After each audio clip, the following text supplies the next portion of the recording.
maman d'un fils, prénommé Guillaume, Isabelle Morini-Bosc ne fait pas partie de ces femmes qui ont toujours rêvé de maternité.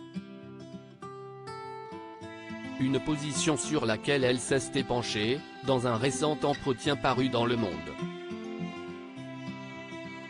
Pendant près de 10 ans, Isabelle Morini-Bosc a fait partie des chroniqueurs historiques de Touche pas à mon poste, pour le plus grand bonheur des aficionados de l'émission, qui raffolaient de ses interventions parfois saugrenues.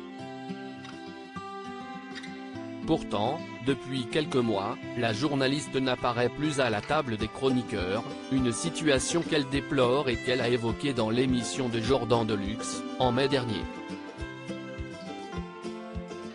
Je considère que je fais toujours partie de l'équipe, et j'espère bien qu'ils renouvelleront mon contrat l'année prochaine, je suis très franche. Est-ce que TPMP me manque?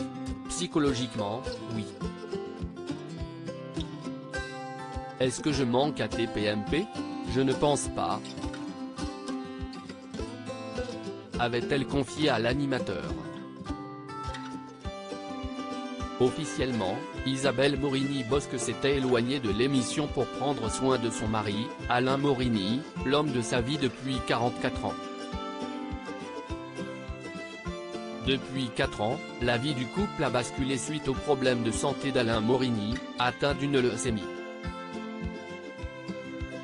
Il est hospitalisé, mais il le vit courageusement et j'essaie de le vivre le plus courageusement possible avec lui. Je vais le voir à l'hôpital mais voilà, si est un sportif de haut niveau et comme tous les sportifs de haut niveau, parfois, la machine se dérègle, a expliqué la journaliste de 66 ans.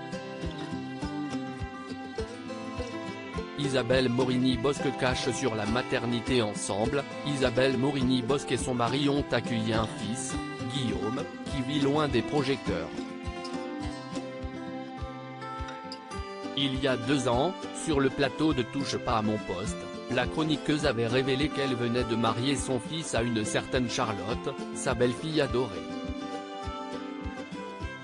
Je l'aurais choisi sur devis, je n'aurais pas mieux fait, avait-elle d'ailleurs déclaré.